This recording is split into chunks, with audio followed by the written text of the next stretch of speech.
Welcome to orchid Bangladesh. আজকে আপনাদের দেখাবো অর্কিডের বার্ড ব্লাস্ট অথবা বার্ড ঝরে যাওয়া নিয়ে সমস্যা।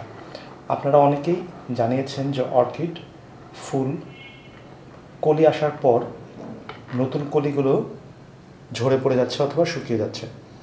এটি কেন যাচ্ছে আজকে আপনাদেরকে এই বিষয়ে কিছু টিপস দেব।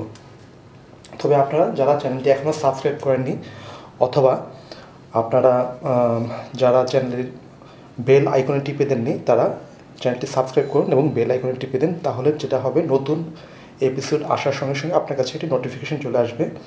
এবং আমাদের ভিডিওগুলো ভালো লেগে থাকলে অবশ্যই লাইক, কমেন্ট এবং শেয়ার করুন। তো শুরু করছি আজকের পর্ব, অর্কিডের বার্ড ব্লাস্ট। তো অর্কিডের বার্ড ব্লাস্ট কেন হয় আপনারা জেনে রাখবেন।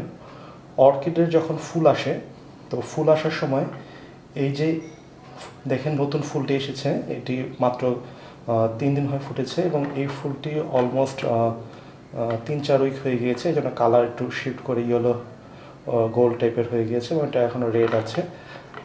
এটা এখনও রেড এবং এখানে কিছু বার্ডস আছে আপনি দেখতে পাচ্ছেন।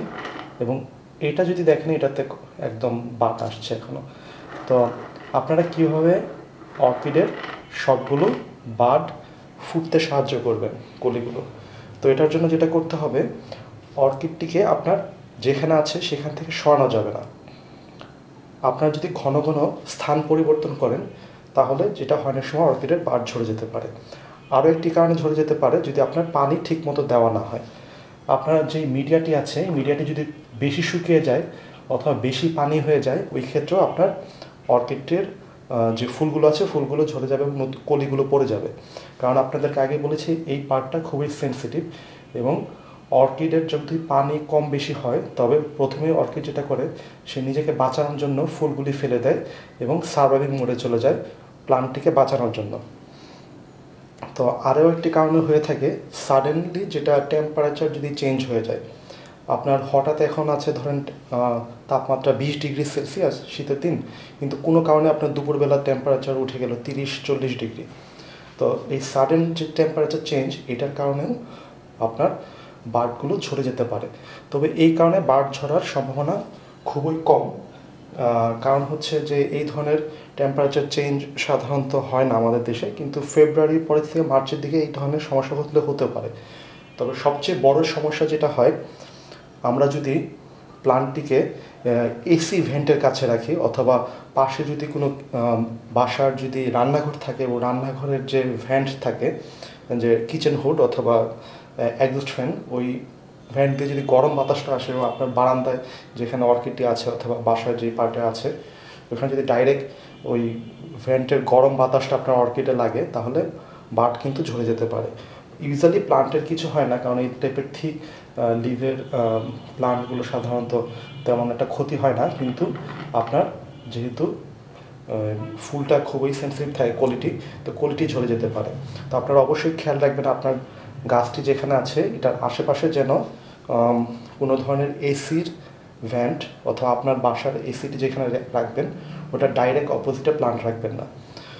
এবং আশেপাশে যদি অন্য কোনো বাসা থাকে যেখানে রিফ্লেকটিভ গ্লাস আছে, ওই রিফ্লেকটিভ গ্লাসে কিন্তু আপনার আলো বা যে তাপমাত্রা যেটা আছে সূর্যের দুপুরের, ওটা কিন্তু রিফ্লেক্ট করে আপনার এখানে দিতে পারে এবং এর থেকে আপনার কোয়ালিটি নষ্ট হয়ে যাবে। আরেকটি হচ্ছে আপনার কলি আসা অবস্থায় ফার্টিলাইজার দেওয়া। কলি আসা অবস্থায় যদি আপনার ফার্টিলাইজার ব্যবহার করেন তাহলে অনেক সময় বার্ড ঝরে যেতে পারে।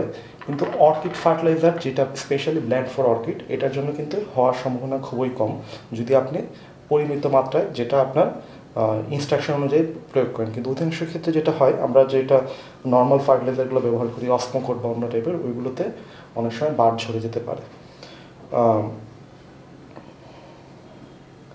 আরও একটি খেয়াল রাখতে হবে যে আমরা অনেকেই কলিসহ অর্কিড কিনে থাকি। দেখা যায় এই প্লান্টটি ইম্পোর্ট হয়ে এসেছে চায়না থেকে, কলিসহ প্যাক করা অবস্থায় প্রায় 1 মাস লাগলো বাংলাদেশে আসতে, তারপর আরও এখানে কিছুদিন থাকে। এই অবস্থায় প্লান্টটি শুকিয়ে যায় এবং শুকিয়ে যাওয়ার পরে এখানে আসার পরে যখন পানি দেওয়া হয় তখন দেখা যায় অধিকাংশ কলিগুলো নষ্ট হয়ে যায়, কিন্তু দেখতে মনে হয় কলিগুলো এখনও ফ্রেশ আছে, ডিপেন্ড অন ভ্যারাইটি। তো বাসায় আসার পর কলিগুলো ভালো থাকলে দেখা যায় কিছুদিন পরে নষ্ট হওয়া শুরু হয় এবং অধিকাংশ ক্ষেত্রে কলিগুলো ফুটে না এবং নট অনলি ইম্পোর্টেড প্লান্ট, আমার যদি এই প্লান্টটাও এই কলি অবস্থায় যদি আমি এখন কাউকে নিয়ে যাই কোথাও কোনো বাসায়, অথবা আমি যদি পোস্ট করি কুরিয়ারে করে, দেখা যেতে পারে এখানে কয়েকটি বার্ড নষ্ট হয়ে যাবে। 90% ক্ষেত্রেই বার্ড নষ্ট হয়ে যায় আপনার ট্রান্সপোর্টেশনের সময়।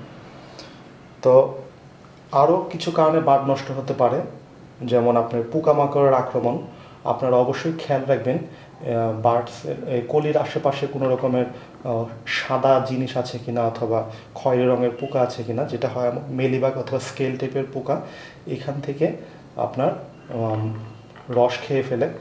তো এর ফলে যেটা হয়, এই ফ্লাওয়ার স্পাইকটি দুর্বল হয়ে যায় এবং সে এনাফ নিউট্রিয়েন্ট এখানে দিতে পারে না।